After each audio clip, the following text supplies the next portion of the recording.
Alrighty, what's up, YouTube? All right, so Greg from GregsTutoringNYC. We're on part 12 of our digital SHSAT review. We're currently in the middle of talking about the SRT, the Student Readiness Tool, which is a tutorial guide to how to use the online platform when it eventually comes to being. And the word on the street at the moment is that that's going to be available sometime during March. Surprised they actually released this. Now we're at the end of February, and my guessing was, since they didn't release it up until this point, that they were not going to release it until after the high school offers came out. So they have printed some stuff up. So again, if you go to GregsTutoringNYC.com/digital SHSAT facts, that highlighted link underneath the screen there at the bottom, there's a lot of information there, including official information from the DOE. All right, so this week they have gave us an extra link, and there's a whole bunch of public information that's now available. We were doing a lot of surmising up to this point, and it turns out most of, at least my surmising, was correct. So we still have a lot of information we still need to get from the DOE, but here we are, and they have provided this online tool. I'm going to post the link to the tool because we're about to jump into it. So we've already explored the navigation tools and talked about it in general. So this is basically the third part of that. So, all right, so let me get that set up.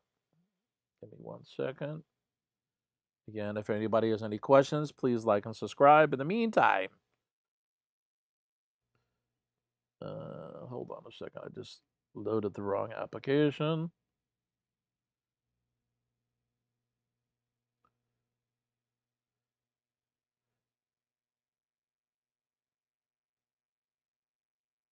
Let's see. Give that a second. I clicked the wrong button.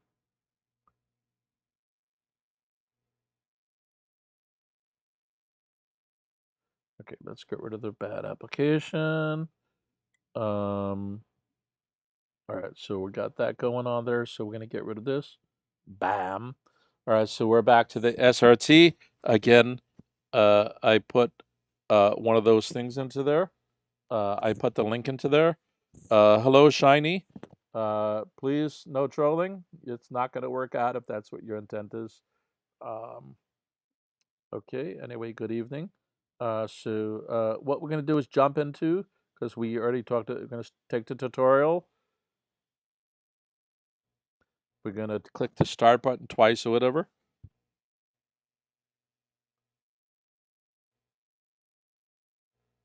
And what we're going to do is use the review button to jump right into where we need to be. So here we are on here. We're going to click on review.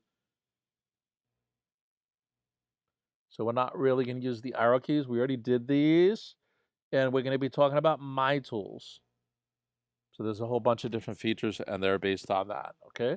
So this is just setting up here. The theme here is you're camping and exploring. So that's where they're going with that.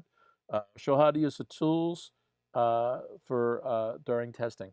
Now, they've split the tools up in an unusual way, in my opinion. I'm not going to talk about that because they have what they're talking about is accessibility features versus navigation features versus just tools. I'm not sure I understand that 100%, but in any event, it allows me to break these videos into different pieces. All right, so I'm going to click the arrow to get the next part. So now there's an answer eliminator.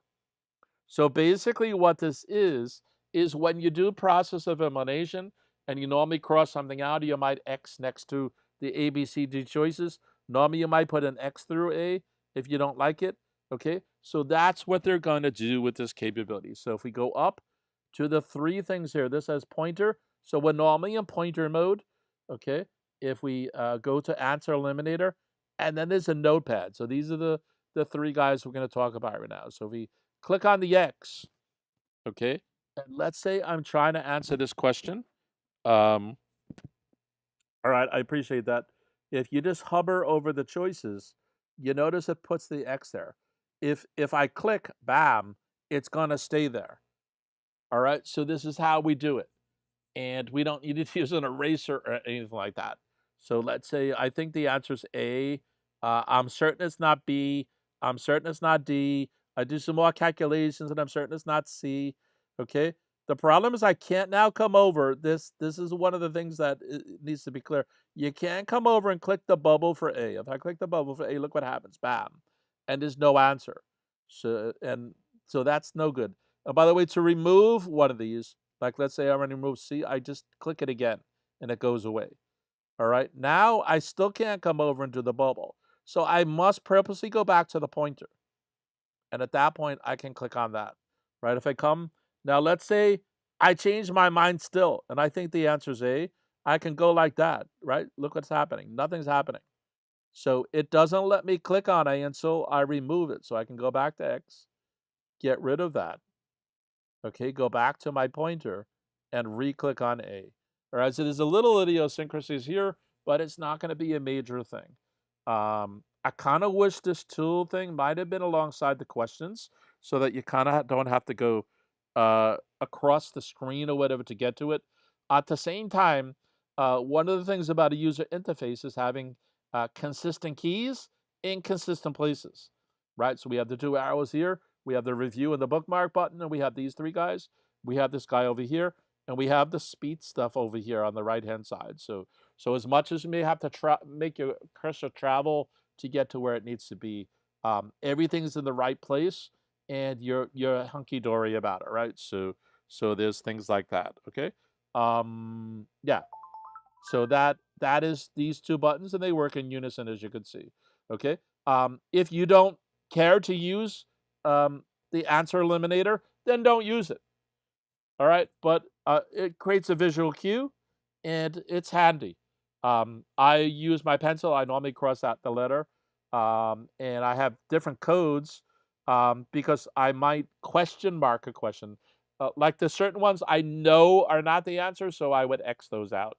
And then I have categories of is it a question mark? Is it a tilde? Means it's so. So I wish there was a couple more options here, but there's not. So in fact, because I'm sending information to the DOE, I forgot to add that into my thing. So give me 1 second to throw that in there, so I actually don't forget that.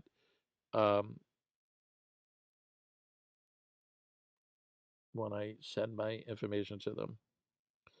All right, so additional codes for answer eliminator. Okay, we're good with that. Wait, it didn't save it? Okay, there it is. All right, so any questions about anything like that? Anybody with questions about that? I see a few people in the lobby. Hello, welcome. Please like and subscribe. Always got to do that, right, people? All right, it helps the channel. It sounds like I might be saying that all the time, but it's definitely beneficial to the channel. The point is to help people here, and that's the kind of things we need to do and should be doing. Okay, so let's see what else we have. So the other My Tools tool is this third button here, and it's a notepad. Okay, so if I click on that, it pops up a notepad, and I can type stuff like, I think this question is 5, and here is y, and come back to this or something, right? Now, these are persistent as far as I can see. It's not explained anywhere as far as I saw or heard, but these are persistent per question. So if I write a notepad on this here, and I come over here and I X out of it, see the X in the right-hand corner of the notepad? If I X out of that and come back as the notepad, it brings back my current note about the answer limiter. So if I go to the next thing here, the highlighter, if you notice, that goes away. It's no longer. So if I click on the notepad, it's empty because my note was about the previous thing. So let's go back to the answer eliminator and then re-bring the notepad up, and bam, my notepad comes up there. All right, so it's persistent per question. And this is kind of your scrap paper, if you will. Okay, and I think no, I thought I had a thing where you could resize this, but apparently you can't. But if you notice, when I come up to the top here, okay, see that little my cursor turns from the typing bar right over here. It's an arrow. Over here, it's my typing eye. If I come to the title thing, it has the cross, which means I can drag this now. So if I want to move it, let's say the question was there, let's say it was a passage and I took some notes on it or something, I might bring it over here while I'm reading it and taking the notes, and then when I come to answer the questions, I may or may not drag it somewhere else. Okay, and of course, again, I can exit out if the screen is too messy, and I could also bring it back if I want. So there you go. There's capabilities like that. All right, so they are our navigation tools. And give me one extra second because I want to document that it it moves back and forth. So give me 1 second to do that. So Notepad can be moved. All right, because so on GregsTutoringNYC.com/digital-SHSAT-facts, I'm under each, I have each little video, each part of this with some notes underneath it. So after I do these videos today, I'm going to add notes underneath them, including some of the little features in it. So you can kind of see what's going on at a glance. Okay, so let me see if there's anything else to say about the My Tools. Yes, there's a highlighter as well. All right, so let's see. So that's the answer eliminator. Um, there's the highlighter here. So it says, select and drag the pointer over the words on your screen. So if I do that, it's going to bring up this little box here. It looks like a little slash or a pencil, a blue box, and a pink box. All right, so these are like using a colored pencil or a kind of mild fluorescent highlighter marker. All right, so it says select and drag the pointer over the words on your screen. So if I do that right here, I'm going to put it over the pointer over the words. Look what happens. It gives me 3 choices. So if I click on the blue, it's now blue. If I come to the words here and I click on the pink, that's now pink. All right. And if I come back and redo it over, so let's say I want the blue highlighted and I decide I don't want the pink anymore. So I can highlight over, and this X is like a strikeout. So if I click on that, bam, the highlighting of that goes away. Okay, and there's also a text-to-speech option. I'm not sure if this is going to come through YouTube, but if you click on the listen button, right, there's strikeout, blue, pink, and listen. 2. Choose a color to highlight the sentence. All right, so it's part of the text-to-speech capability, piggybacked inside the highlighting capability. All right, and it kind of makes sense. You're trying to focus on a line of text in a certain way, so it makes sense that you might want to hear it. Okay, and as I said before, I'm not sure if they're going to allow this capability for every student. I don't know if it's only for IEP and 504 students, the text-to-speech capability, or every student, because the implication then is that every student needs a headset of some sort or earbuds or something like that. Okay. All right. So, and then just to give the example, I'll highlight the words W in the sentence below. So we'd have Windows. I'll give that pink. Whenever, I'll make that pink. And I'll put was windy together because they're both W's, right? And I could just click on this word cold and just have it read the whole thing The for me. windows let cold air in whenever it was windy outside. Okay, and if you notice, it highlights it in yellow while it's doing that, which is probably why that's not one of the 2 colors allowed. And I don't believe there's a way to change the color from blue to pink.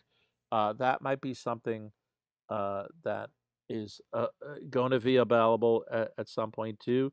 At the same time, remember that features can get carried away. All right, so I'm going to just put a note here highlighting in other colors. It's important to design something so that it's functional and not too functional, right? If we get back to like the premise of the design of the original iPod, it was just one button and da da da da da. So that's why we have virtual keyboards and all this other kind of stuff for that. So all right, so that's the highlighter. I think I covered everything on that. Let's see. I took some notes here. Um, du- du- du- du- du- du.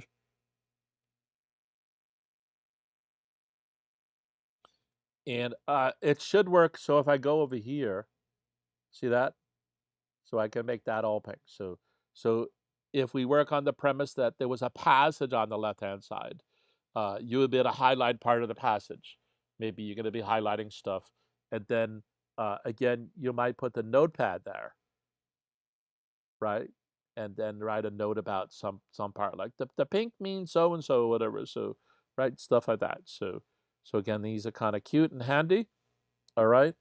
And then I think that's the last part of this section one. Let me see. There's the notepad as well, right? We talked about the notepad. So um,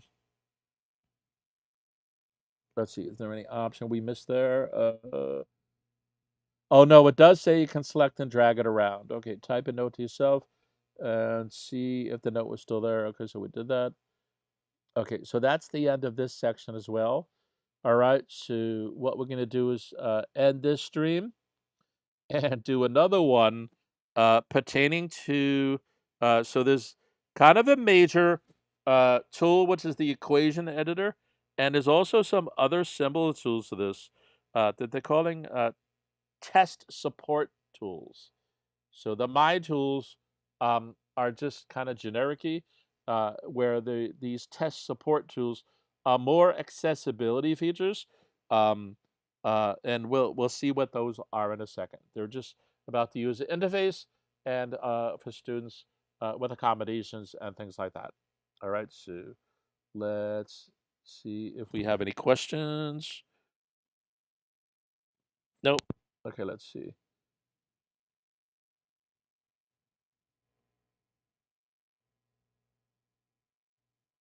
And glad to hear that, Shiny. I now that you put that there, I'm remembering you. So that's great. All right, so we're gonna do another part in 5 minutes again. Peace, y'all.